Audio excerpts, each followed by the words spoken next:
같은 경우는요, 국힘 부동산 투기, 성폭력 변호 후보들 관련된 이야기인데, 민주당이 굉장히 선제적으로, 저는 솔직히 말하면 조수진 변호사 이렇게 낙마할 필요 있었나? 좀 안타까운 마음 들지만, 민주당에서 선제적으로 조수진 변호사, 물론 조수진 변호사가 형식적으로는 본인이 사퇴한 거지만 민주당에서도 사실은 이렇게 압박을 주지 않았겠습니까? 사퇴했어. 그러면 이걸로 끝나면 안 되죠. 이런 거를 이제 뭐랍니까? 발판 삼아가지고 국힘당에 부동산 성폭력 피의자들 변호한 사람들 얼마나 많아요. 그거 계속 얘기해. 계속. 왜냐면 국힘당에서 한동훈이가 어떻게 성폭력 피의자를 변호하냐? 어떻게 2차 가해를 하냐? 그 지랄 했거든요. 그러니까 그래?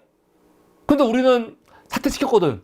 그러니까 그걸 빌미로, 그거를 명분으로 국힘당을 지금 계속 공격을 해야 돼. 계속 공격을 해야 돼. 또 하나, 요번에 사실은 민주당 지도부가 세종갑에 이영선 제명하고 공천 취소한 건 정말 대단한 겁니다. 정말 대단한 거죠. 근데 여러분, 이거 오늘 김민석 의원 나와가지고, 김민석이 그 민주당 총선 상황 실장 아닙니까? 나와서 하는 말 들어보면 알겠지만, 지금 이영선 씨가 어떤 문제가 있었던 거예요? 어떤 문제였어?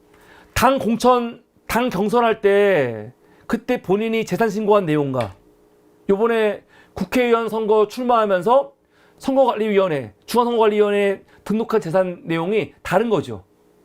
다른 거야. 거짓말한 거거든. 이게 가장 큰 문제인 거거든요. 말도 안 되는 문제. 겁도 없지. 근데 문제는 뭐냐? 이걸 아무도 몰랐어요. 아무도 몰랐어. 그럼 누가 알았냐면 민주당한테 지금 그게 있다는 거죠. 이거 뭐라고 하지 이거? 그 민주당 약점이라든가 그런 것들 공격하는 레드팀. 민주당 안에 레드팀이 있대요. 민주당 후보들 괜찮은지 비판적으로 검증하는 이 팀이 있다는 거야. 그래가지고 민주당 레드팀이 중앙선거관리위원회에 등록된 후보들 재산들을 다 파악을 했대요. 그리고 비교를 했나 봐. 근데 그게 딱 걸린 거지. 딱 걸린 거예요. 근데 민주당이 만약에 여기서 그냥 모른 척 넘어가면요, 넘어갈 수도 있는 거예요. 사실은. 물론 나중에 이제 상대 후보가 너 땅 왜 이렇게 많냐, 아파트 왜 이렇게 많냐, 오피스텔 왜 이렇게 많냐 공격해가지고 그 문제가 불거질 수도 있지만, 최소한 민주당 경선할 때 내놨던 재산 신고 내역과 선관위 지금 중앙선거관리위원회에 올라온 내용이 다르다. 이건 아무도 모르는 거거든요. 이건 아무도 모르는 거예요. 알 수가 없는 거라고. 그런데 이거를 민주당이 먼저 이야기하면서 제명을 시켜버린 거야. 악질이라고 막. 대단한 거죠. 이건 대단한 거예요, 진짜로. 제가 그런데 요 기사 나오자마자 아마 방송 보신 분들 계실 거예요. 민주당이 이영선이 갭투기 의혹이 있다고. 이게 범죄는 아니거든요.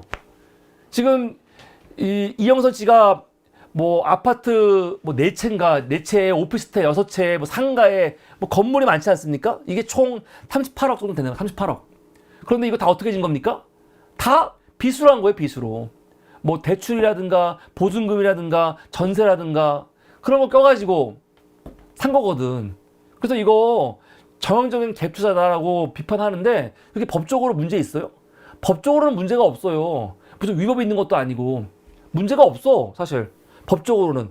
근데 지금 우리는 법적으로 이게 위법이냐 아니냐 따지는 게 아니죠.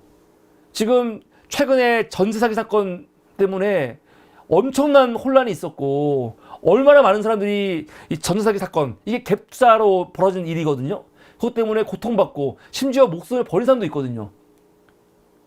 더군다나 근데 이영선 씨는 그 전세 사기 이 회복을 위한 그 TF 팀장이야. 그러니까 이건 어떤 국민이 봐도 이해할 수가 없는 거지.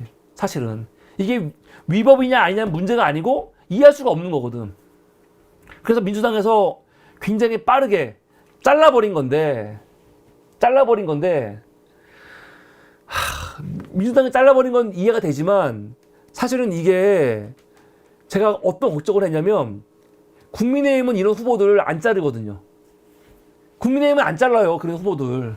근데 민주당은 먼저 이번에 자르면서 뭘 보여준 거냐? 우리 당에서는 부동산 투기, 갭 투자하는 사람들은 바로 아웃이야라고 선언해버린 거야. 그럼 문제는 뭐냐? 지금은 잘했어. 그런데 민주당에서 차마 검증 못한 후보들 중에 갭 투자한 사람들 또 나오면 어떡할 겁니까? 이경선은 뭐 아파트가 6채, 4채, 오피스텔 6채 많지만 그 정도 아니지만 아파트 한두 채라도 갭 투자로 한 사람들이 있을 거 아닙니까? 갭 투자 자체가 무슨 위법이나 불법이 아니니까 사실 다 그렇게 사지 누가 사실은 다 이렇게 사지 누가 집을 자기 돈으로 100%다 산 사람이 어딨어요? 예? 집 살 때 집이 내가 집이 하나가 있는데 또 하나 집을 사고 싶어. 그럼 내 집을 전세로 주고 전세비 나오면은 받으면 그 전세비 받은 돈 그거 플러스 대출 받아가지고 집 사는 거지. 누가 내 돈으로 내 현금으로 집을 사? 그 사람이 어디 있습니까 우리나라에? 다 대출 받고 플러스 무슨 보증금이라든가 전세비 받은 거 있으면 그거 하는 거거든. 그게 갭 투자예요 그게. 근데 그거를 어디까지를 우리가 수용할 거고 어디까지를 말도 안 돼 할 거냐고요. 근데 지금 국민의힘이 이거 갖고 계속 시비를 걸 수 있다. 저는 그게 걱정이었거든요. 그럼 시비 걸었을 때 민주당에서 그런 사람들 다 잘라버릴 거야? 그거는 사실은 굉장히 어려운 거 아닙니까? 어려운 거 아닙니까? 그런데 요번에 국민의힘에서 김경률이가 기다렸다는 듯이 민주당 이영선 외에도 갭 투자, 증여 의혹 후보들 더 있는데 내가 보니까 지가 선관위 들어가갖고 홈페이지 들어가갖고 민주당 후보들 재산 내역을 다 봤나 봐요. 올라가 있으니까 다 볼 수 있어 우리도. 봤더니 뭐 김기표라든가 이강일, 문진석, 이상식 다 문제 있는데 다 갭 투자 의혹이 있는데 다 잘라지 그지랄하고 있어요 이 새끼들. 그러니까 이 보면서 황당한 거야. 이제 이러면은 어쩔 수 없어. 이럴 때는요. 이거는 우리가 항상 이론적으로는 선거할 때는 정책 선거 네거티브 하지 말고 정책으로 싸우자 그러는데 한쪽에서 이렇게 말도 안 되게 나오면요. 어쩔 수 없어요. 그럼 우리도 공격을 해야 돼. 근데 국민의힘과 민주당 중에서 이런 갭 투자, 부동산 문제 불거지면요. 누가 더 손해일까요? 나는 아마 지금 김경률이 갭 투자 문제 가지고 이렇게 떠드는 것 때문에 국민의힘에서 지금 엄청 긴장하고 있고 혹은 열받아가지고 저 미친 새끼 왜 저러는 거야? 아마 그런 사람이 있을 거예요. 국민의힘이 부동산 문제로 떠들면 안 되죠. 이 병신 같은 새끼들이. 김경률은 그냥 지가 한방 하겠다고 떠들고 있는 건데 김경률이 이렇게 떠들므로써 민주당도 그래? 그러면은 너희도 한번 검증해 볼까? 하면서 이제 한방 검증하는 거예요 이제. 앞으로 언론들도 엄청 검증할 겁니다. 대표적인 게 누굽니까? 장진영은 지금 뉴스타파에서 이미 보도가 나왔죠. 보도가 나왔죠. 여기는 진짜 보통 문제가 아니에요 지금. 보통 문제가 아니야. 지금 본인 명의로 된 그 법인이 있는데 그 법인에서 양평 공운지구 공운리가 어디야? 너무 유명하죠. 우리가 지금 시간 많이 지나갖고 기억이 안 날 수도 있는데 윤석열 장모 최원순 씨가 아파트 사업했던 사업 특혜 의혹이 있던 그 장소가 어딥니까? 여기가 양평 공운지구 아닙니까? 공운리. 이 공운리에 참 우연치고는 참 특이해. 이 장진영 씨 법인이 땅을 산 거죠. 2,500평. 근데 이걸 살 때 돈이 없으니까 어떻게 샀어요? 어떻게 샀냐면 자기 아버지가 이사로 있던 금융기관 대하신점이거든요. 대하신점에서 90%를 대출받아가지고 샀어요. 90%를. 이럴 수가 있어? 이럴 수가 있어? 이러면 여러분 돈 벌기 너무 쉽지요, 사실. 만약에 제가 만약에 돈이 하나도 없어. 돈이 얼마 없어. 근데 돈 벌기 너무 쉬워, 우리나라에서는요. 건물 사면은 돈 버는 거 아니야. 돈만 있으면. 근데 건물 살 돈이 없어. 그런데 내 아버지가 이사로 있던 그 은행에서 금융기관에서 이거 사는데 90%를 빌려주네? 땅 사는데? 그럼 사버리면 되지 뭘. 산 다음에 그 돈 이자 갖고 있다가 집값 오르거나 땅값 오르면 팔아가지고 그 시세 차익 그냥 가두면 되는 거예요. 그러니까 돈 먹고 돈 먹긴 거야. 돈만 있으면 은행에서 대출만 받을 수 있으면요, 그 대출 받은 돈으로 부동산 혹은 뭐 건물 사가지고 이자만 내고 기다리고 있다가 시세 차익 노려가지고 팔면 되는 거 아닙니까? 그게 투기지 뭐야. 지금 딱 보니까 이런 거죠. 이런 거. 그러니까 엄청난 거예요. 실제로 지금 땅값도 엄청 올랐다는 거 아닙니까? 한 평에 250인가 했던데 지금 1,000만 원대로 올랐다는 거 아닙니까? 그러니까 그럼 이거 팔면 돼. 그냥 판 다음에 빚 갚고 나머지 그 시세 차익만 받아도 이거 어마어마한 거죠. 그런 문제가 있고, 더군다나 또 얘 지금 지역구가 어디예요? 상도동인데 상도동 안에서 그 아버지가 토지를 사가지고 이거를 요번에 15억에 매각하면서 7억이라는 시세 차익을 얻었다는 거 아닙니까? 그래서 이거 가지고 이재명 대표가 페이스북에 비판을 했죠. 정진영 후보의 수상한 땅 투기 의혹이 연이어 언론에 보도되고 있습니다.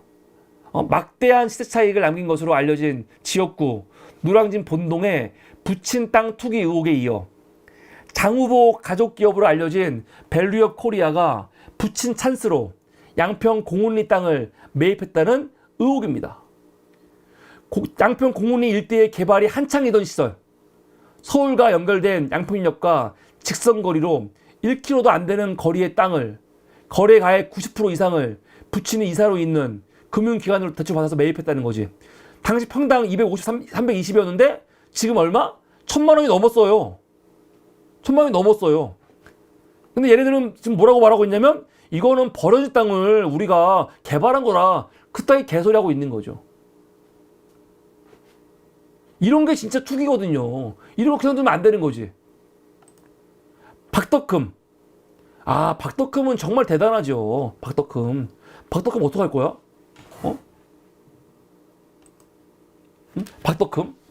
박덕흠은 진짜 단군 이래. 대한민국에서 이렇게 토건 비리 의혹이 있는 정치인이 있었나요? 우선 여러 가지 많이 있는데 재밌는 것 중에 하나가 뭐가 있냐면 박덕흠 보면 가족회사가 있어요. 그 부인이 대표이사죠. 근데 그 대표이사 A씨인데 A씨가 인근 주민들한테 가시오갈피 농장 짓겠다고 하면서 그 주민들의 농지를 친인척 임원들의 이름으로 다 사들인 거지. 근데 그 크기가 얼마다? 축구장 8배 크기. 어마어마하게 매입을 했어요. 왜? 가시오갈피 농장 짓겠다고. 무슨 씨발 가시오갈피 농장을 축구 8배 이 축구 면적 8배로 농장을 줘. 말이 돼? 알고 보니까 갖다 뭐 하겠다는 거야. 골프장. 그래서 골프장 짓겠다고 하니까 주민들하고 엄청나게 갈등이 벌어지고 또 여러 가지 문제가 생기면서 강원도청하고도 싸우면서 결국은 골프장 건설 짓는 걸 포기했죠. 그리고 여전히 지금 이 땅을 아직 가지고 있거든요. 이런 거 봤을 때 이게 정상입니까? 근데 그거 말고도 박덕흠이가 국토위 간사로 있으면서 국토위에 피감기관들이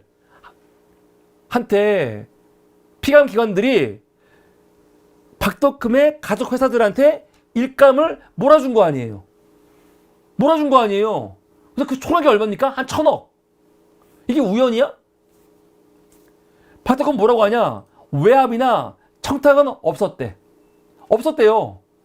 이 말은 무슨 말입니까? 피감기관들이 박덕흠 가족 회사한테 일감을 몰아준 건 맞다는 거죠. 일감 준 건 맞아. 일은 했어. 근데 그거는 우리 가족들이, 우리 아들이 워낙 유능해서 그런 거지. 이건 외압이나 청탁이 아니야. 그러고 있는 거죠. 이게 정상입니까? 이거 말고도 지금 얘네들 땅 문제 지금 뭐 물고 늘어지면 끝없이 있거든요. 그러니까 민주당도 과감하게 지금 국힘당이 이렇게 나오는데 과감하게 지금 국힘당 이미 선관위에 올라와 있는 재산 목록이 있으니까 이거 전수조사해야 돼요. 다 조사해가지고 문제라는 거 다 발표해야죠. 더군다나 조수진 그 후보 낙마하지 않았습니까? 낙마할 때 어떻게 했어? 한동훈이 뭐라고 했냐면 가해자를 옹호하고 피해자 2차 가해 했던 행동들이 민주당에서는 용인되나 보는데 우리 당에서는 용인되지 않는다. 우리는 가해자가 아닌 피해자 편이다. 그 짓을 했어요. 조수진 변호사가 성폭행 피의자를 변호했다고. 너희들은 그런 당이지? 우리는 그런 거 용납이 안 돼. 우리는 피해자 편이야. 그 짓을 했거든요. 병신. 그래? 그래서 조수진 변호사는 결국 공천 취소했거든요. 그러면 이젠 어떻게 해야 됩니까? 국민의힘의 성범죄 피의자들, 저는 변호사가 성범죄 피의자들 변호하는 거 그거 문제 없다고 생각하는 사람이에요. 변호하면 어때? 변호를 해야지 당연히. 그런데 문제는 지들이 뱉은 말이 있으니까 지키라는 거예요. 저번에 한번 방송했지만 조수연 씨 어떻게 했습니까? 대전판 도관이라고 부르는 지적장애인 집단 성폭행 변호했던 사람이죠. 지적장애가 있는 16살 여중생을 고등학생 16명이 돌아가면서 한 달간 성폭행을 했어요. 한 달간. 씨발. 그런데 그 가해자들을 이 조수연이가 변호를 너무 잘해가지고 어떻게 됐냐? 16명 모두 다 불구속 입건. 그리고 어떻게 됐냐? 사실상 면죄부라고 할 수 있는 소년 보호 처분으로 끝났어요. 이게 말이 돼? 이게 말이 돼요? 지체장애가 있는 15살의 여중생을 고교생 16명이서 한 달 동안 돌아가면서 강간을 했는데 이거를 그냥 소년 보호 처분으로 끝내? 그리고 지금 그때 가해자 새끼들 중에 어떤 새끼는 지금 교사하고 있고 어떤 새끼는 소방관 하고 있다는 거 아닙니까? 근데 그게 알려지면서 아마 잘린 것 같긴 해요. 근데 이 새끼 아직도 이 문제에 대해서 아무렇지도 않아. 지금 후보로 뛰고 있어. 왜 가만 놔둡니까 이거? 국민의힘 울산 나무갑의 김상욱 후보, 얘는요 지가 그 로펌 대표예요. 이 새끼가 있는 로펌이 더 정성이라는 로펌인데 거기 대표입니다. 근데 이 더 정성이 가만히 보니까 성폭행 관련해 가지고 그 피의자들 변호를 엄청나게 전담으로 많이 한 곳이야. 한번 기사 한번 볼까요? 했던 것들 몇 개만 추린 거. 울산 초등생 의붓딸 성폭행 사건. 이건 뭐냐면 그 양아버지가 7년간 엄마에게 말하지 말라고 하면서 의붓딸을 수차례 폭행했다는 거죠. 초등학생 때부터. 그런데 법원에서요, 난 웃긴 게 이 성범죄에 대해서 겨우 징역 2년 6개월. 이게 말이 됩니까? 근데 이런 거 변호하고 있는 거죠. 징역 2년 6개월. 또 글램핑장 성폭행 사건. 이건 뭐냐면 이 글램핑장 주인이 글램핑장에 이제 놀러 와가지고 술 취해 있는 20대 여성을 들어가서 성폭행한 거예요. 근데 이거 징역 2년 6개월에 집행유예 4년. 이게 말이 돼요?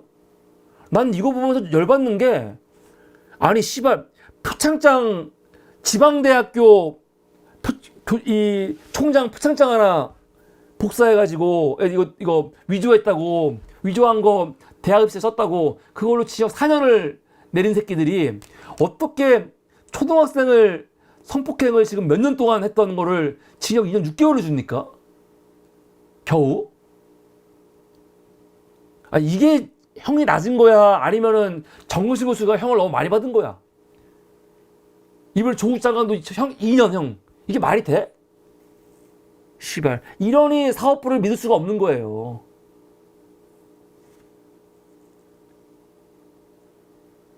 또 보세요. 울산의 새마을금고 고위 간부가 직위를 이용해서 수년간 수십 회에 걸쳐 여 직원 성희롱, 성추행했거든요.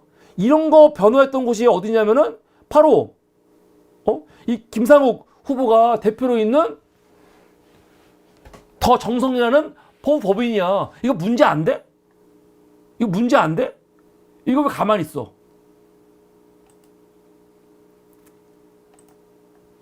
한번 얘기했었는데 구자룡 양천갑이죠.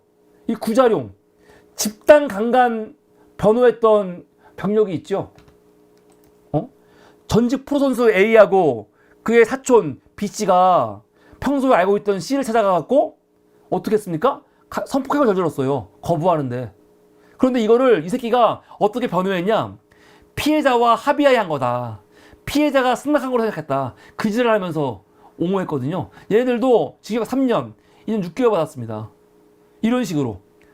두 명이서, 남자 두 명이서 여자 하나를 강간하는데 이거 서로 합의한 거라고. 여자가 허락하는 줄 알았다. 그거 아니야. 그런 개 논리로. 이런 게 2차 가해야, 이 개새끼야. 한동훈, 너희는 이런 2차 가해 하면 안, 2차 가해 하는 애들 용인을 안 한다며. 근데 왜 씨발, 얘를 왜 처리 안 하고 가만히 있냐고, 한동훈. 얘기해봐. 지금 이 문제를 계속 말하고 있는데, 이 새끼가 가만히 있어, 이 새끼가. 이 병신 새끼가. 욕을 안 할 수가 없어. 이 새끼는 그냥 기자 앞에서 입 열 때는 그냥 막 다 얘기하는데, 지가 말한 게 그대로 돌아오거든요? 병신? 근데 지금은 그냥 가만히 있어, 이 새끼. 뭐 이런 새끼가 다 있어, 그냥 개새끼 그냥. 입을 막 찢어버리는 거 아니야, 이 씨발. 아, 열받네, 진짜. 방송하다 보니까. 너무 뻔뻔하잖아요. 이게 끝입니까? 유영아. 유영아는요. 유영아도 성범죄 가해자 변호 논란이 있지요. 근데 이게 오늘 기사인데 유영아가 이렇게 성범죄 가해자 변호한 거 이것도 군포 되게 유명한 사건이에요. 군포에서 있었던 집단 성폭행 사건이거든요. 그걸로 문제가 된 게 처음이 아니야. 원래 이걸로 유영아는요 문제가 됐어. 이미 다 알려진 내용인데도 불구하고 요번에 또 공천한 거죠. 이거 이미 2014년도에 그때도 기사가 나왔던 거예요. 유영아가 군포 성폭행 사건 이거 무죄 변론했다고요. 이게 어떤 사건이냐? 2008년도에 고고생 남학생들이 여중학생을요 수차례 걸쳐 강간한 사건이거든요. 근데 그 사람들을 유영아가 어떻게 변론했냐? 이거 피해자가 여자애가 원했던 거야. 여자애가 원해가지고 관계가 맺은 거야. 그따위로 변론했다고요. 이런 새끼 왜 가만 놔두죠? 한동훈 왜 가만 놔둬? 도대체 네가 했던 말은 어디 갔냐고, 이 새끼야. 네가 떠들었던 거는 가만두지 않는다며. 어디 갔어 이거? 우리는 가해자가 아닌 피해자 편, 국민의 편이다. 우리는 2차 가해 용인 못한다 했잖아. 그럼 답변을 해야지. 이 새끼는 답변도 안 하고 그냥 가만히 있어. 병신 새끼 아주. 그러니까 민주당이 사실은 조수진 후보라든가 아니면 이번에 뭐 부동산 투기 문제 때문에 이영선 잘라냈잖아요. 과감하게. 그리고 뭐 막말 논란이 있다고 정몽주 잘라냈고. 그러면 그걸 가지고 저 당에 있는 성범죄 피의자들 변호했던 사람들, 부동산 투기, 막말 이거 계속 공격을 해야죠. 공격을. 보니까 지금 잘하고 있어요. 지금 대변인들이 성명 매일 내고 하고 있더라고. 근데 이걸 계속 언론 플레이를 해야 됩니다. 나쁜 새끼들이에요, 진짜. 이게 오늘 4번째 이슈였습니다.